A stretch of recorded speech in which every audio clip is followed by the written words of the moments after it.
Bismillahirrahmanirrahim. Assalamualaikum warahmatullahi wabarakatuh. Ketika ajal telah tiba, maka malaikat maut akan datang untuk mencabut ruh seseorang.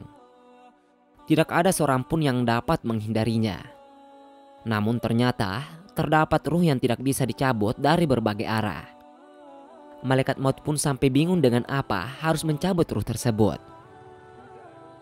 Kisah kebingungan malaikat maut dalam mencabut ruh tersebut terabadikan dalam kitab Daqai Al-Akbar karya Imam Abdurrahim bin Ahmad Al-Qadi. Disebutkan bahwa malaikat maut diperintahkan Allah Subhanahu wa Ta'ala untuk mencabut ruh seorang manusia yang diketahui bernama Fulan.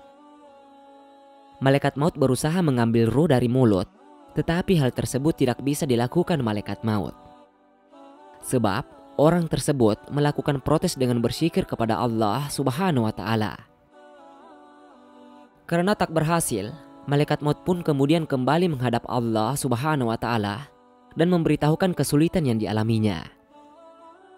Allah menanggapi dengan memerintahkan mengambil ruh tersebut dari sisi yang lain. Malaikat maut pun kembali turun dan mencoba mencabut ruh melalui tangan si Fulan. Lagi-lagi, upaya malaikat maut kembali gagal. Sebab tangan si Fulan sering digunakan untuk bersedekah dan mengelus-elus kepala anak yatim maupun sering berbuat kebaikan lainnya. Malaikat maut kembali menghadap Allah Subhanahu wa Ta'ala dan menyampaikan kesulitan itu. Allah kemudian kembali memberikan perintah untuk mencabut ruhnya dari sisi yang lain. Kali ini adalah dari kaki.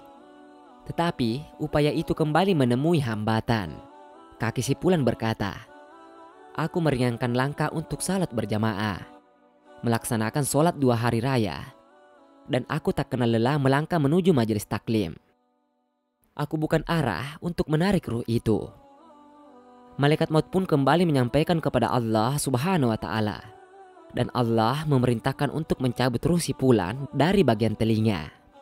Tetapi telinga Fulan berkata, ia sering mendengar bacaan Al-Quran, mendengarkan azan, dan mendengarkan zikir. Kegagalan kembali didapat malaikat maut. Meskipun begitu, Allah Subhanahu wa Ta'ala masih memerintahkan malaikat maut untuk mencabut ruhnya dari sisi yang lain, yakni dari sisi mata. Namun mata itu berucap, "Kami berdua melihat mushaf Al-Quran, memandang wajah ulama, memandang kedua orang tua, memandang orang-orang saleh. Aku pun bukan arahmu untuk mencabut ruh." Malaikat maut kembali menghadap Allah dan menyampaikan bahwa setiap sisi yang akan ia cabut ruh menyampaikan jawaban masing-masing. Akhirnya Allah memberikan solusi atas kebingungan yang dialami malaikat maut.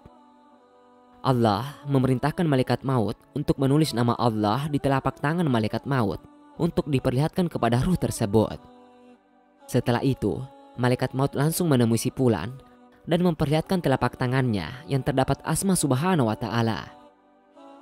Melihat telapak tangan malaikat maut yang terdapat asma Allah Subhanahu wa Ta'ala, ruh tersebut bergegas keluar dari jasad si Fulan. Tidak ada rasa sakit pun yang dia rasakan. Itulah kisah kebingungan yang dialami malaikat maut. Apa yang diulas tadi kiranya bisa memberikan pengetahuan dan pemahaman betapa Allah Subhanahu wa Ta'ala berkuasa dan berhak atas segalanya. Semoga apa yang diulas tadi bisa semakin menambah keimanan kepada Allah Subhanahu wa Ta'ala.